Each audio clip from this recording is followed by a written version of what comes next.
आधे घंटे में 40 मीटर की ऊंचाई पर स्थित पानी की टंकी में कितना पानी चढ़ाया जा सकता है।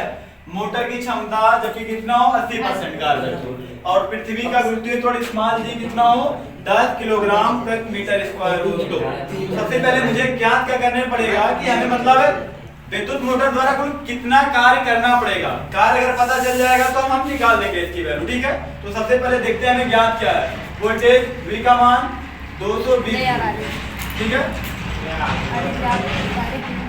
एम्पेयर धारा I का मान कितना है 10 एम्पेयर। टाइम T की वैल्यू आधा घंटा,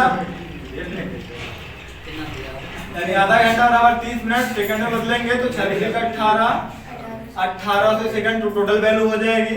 जबकि हाइट कितनी है 40 मीटर की हाइट है और इस बार जी की वैल्यू हमारा जो भी है 10 किलोग्राम प्रति मीटर स्क्वायर है।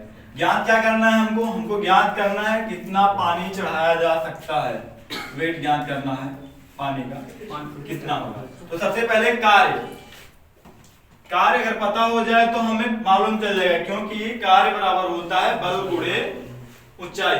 बल हो जाएगा m में, यानी कि mg हो जाएगा। यहाँ द्रव्यमान के लेकर हमें द्रव्यमान स्मॉल m का मान यहाँ पर ज्ञात करना है टोटल वैल्यू, ठीक है। तो सबसे पहले हम कार्य निकालते हैं, देखते हैं कार्य यानी h बराबर हमारा w की क्या होता है बराबर होता है। w बराबर हमारा क्या होता है VIT होता है ना, VIT। w वोल्टेज का मान अगर देखा जाए 220, I का वैल्यू 10 एम्पेयर, T की वैल्यू सेकंड में चाहिए 1800 सेकंड हो जाएगा। तो गणना करते हैं, टोटल इतना लिख दे रहा हूं मैं, इतना हो जाएगा जूल, ठीक है। क्षमता कितना है मोटर की क्षमता, मोटर की जो क्षमता होगी वो क्षमता इसकी जो वैल्यू होगी यानी कि H का 80% होगा। H की वैल्यू 220 गुणे 10 गुणे 1800 का 80% निकालना चाहेंगे।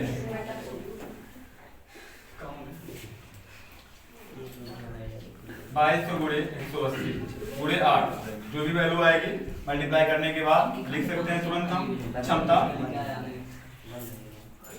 कितना हो जाएगा इसकी क्षमता जूल, ठीक है।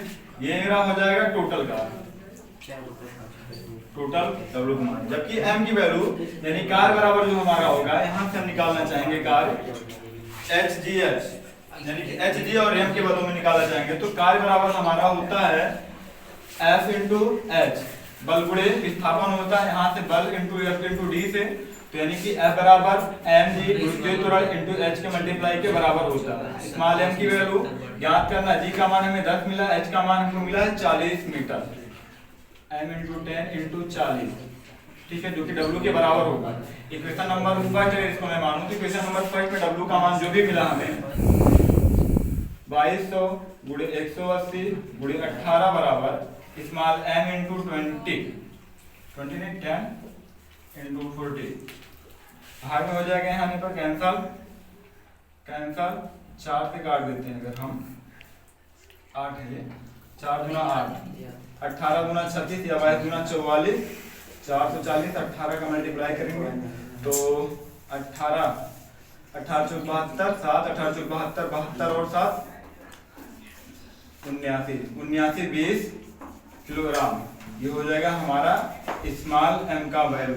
स्मॉल m बराबर यही निकल के आएगा यानी बराबर स्मॉल m, या मैं आगे कर सकता हूँ स्मॉल m। अगर इसे लिखना चाहेंगे स्टैंडर्ड फॉर्म में तो दशमलव लगाते हैं एक अंक पे दशमलव लगाएंगे तो दशमलव 1 2 3 अंक बाएं आने पर 10 पे खाते प्लस 3 टाइम्स हो जाता है किलोग्राम। या इसी को मैं लिखना चाहूँ तो 7.9 किलोग्राम यहीं तक लिख देते हैं, कोई दिक्कत नहीं होगा। 7.92 × 10⁻³ किलोग्राम आ जाएगा टोटल इसकी मात्रा, यानी कि जो द्रव्यमान होगा वो 7.92 गुणे 10 पे खाते 3 किलोग्राम का पानी चढ़ा सकता है, ठीक है। एक बार फिर से देख लेते हैं पूरी कहानी को। हमारा सवाल जो है हमारा है बोल रहा है कि 220 वोल्ट है, ठीक है। विभवांतर कितना है 220 वोल्ट और इसमें जो प्रवाहित धारा एक मोटर है जिसमें धारा प्रवाहित जो हो रही है वो 10 एम्पीयर की धारा प्रवाहित हो रही है और टाइम कितना आधे घंटे का टाइम है।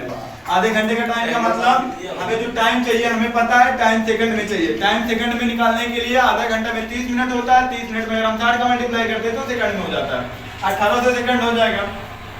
और हाइट दे रखा है 40 मीटर की ऊंचाई पर चढ़ाना है, जबकि जो पृथ्वी का गुरुत्वीय त्वरण होता है स्मॉल जी का मान 10 किलोग्राम प्रति मीटर स्क्वायर। वैसे तो वैल्यू जी का मान होता है 9.2, अगर नहीं रखते हैं तो 10 रख सकते हैं हम, ठीक है। तो हमें ज्ञात करना था कि मतलब वो कितने द्रव्यमान तक का पानी ऊपर चढ़ाया जा रहा है, ये ज्ञात करना है। तो सबसे पहले क्वेश्चन को रीड कर लेते हैं, और रीड करने के बाद जो वैल्यू हमें ज्ञात हो उन वैल्यू को पहले नंबर आप डिनोट कर लो, फार्मूले का रूप आप क्या कर लो उसे लिख डालो। जब फार्मूले के प्रारूप में हम लिख लेंगे तो वहां से हमें पता चल जाता है कि कौन कौन सा चीज हमें ज्ञात है, कौन कौन सा चीज ज्ञात नहीं है। तो इस कंडीशन के साथ वोल्टेज दिया, V का मान 220 वोल्ट, ठीक है। धारा एम्पेयर में, हाँ I का मान 10 एम्पेयर में, तो एम्पेयर में है तो एम्पेयर में लिखेंगे, कहीं किलो एम्पेयर में देता तो तभी मैं उसे कन्वर्ट करता है एम्पेयर में, मिली एम्पेयर में देता तभी एम्पेयर में कन्वर्टिंग करता, ठीक है। कन्वर्ट किया ये भी ठीक है। जबकि टी टाइम आधा घंटा का बात किया तो आधा घंटा को हमने कन्वर्ट किया सेकंड में, तो आधे घंटे में 30 मिनट, 30 में मैंने 60 का मल्टीप्लाई किया जो कि सेकंड में कन्वर्ट हो गया। उसके बाद स्मॉल है, चढ़ाया कितना ऊपर जा रहा है 40 मीटर, दूरी कितने चाहिए मीटर में, जी हाँ मीटर में मिला। स्मॉल जी का मान 10 किलोग्राम प्रति मीटर स्क्वायर इसकी वैल्यू दे दी जो कि गुरुत्वीय त्वरण है। स्मॉल m की वैल्यू हमें ज्ञात करना है। स्मॉल m यहाँ पर जो हमारा है द्रव्यमान को लेकर कैपिटल m, स्मॉल m माने यहाँ हमारा द्रव्यमान है, ठीक है। तो द्रव्यमान को ज्ञात करने के लिए हमें द्रव्यमान चाहिए, जबकि इस मोटर की क्षमता के बारे में भी दिया है। तो पहले नंबर इस मोटर में कितना ज्यादा उष्मा लग रहा है, ऊर्जा कितना ज्यादा खत्म हो रहा है वो वैल्यू हम ज्ञात करेंगे, क्योंकि हमें पता है कार्य का मात्रक जूल और ऊर्जा का मात्रक भी जूल होता है, तो मात्रक सेम दोनों बराबर भी होते हैं, कार्य ऊर्जा के बराबर होती है। तो सबसे पहले हम निकालना चाहेंगे इसका क्या, हम निकालना चाहेंगे इसमें कितनी ज्यादा ऊर्जा व्यय हुई, ठीक है। हीटिंग पावर निकालना चाहेंगे, H बराबर W, यानी कि W बराबर VIT के बराबर होता है, वोल्ट गुणे विभवांतर, सॉरी हाँ वोल्ट इनटू धारा इनटू समय का मल्टीप्लाई के क्या होता है बराबर होता है। V का मान 220 वोल्ट, I का मान 10 एम्पीयर और T का मान 180 यानी कि 1800 सेकंड।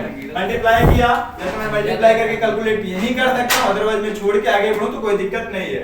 मैंने मोटर की क्षमता निकाली थोड़ी सी फॉर्म के लिए, अब जो भी वैल्यू आएगी इसकी गणना करने से मुझे बेहतर लगा, मैं ऐसा लिख दिया।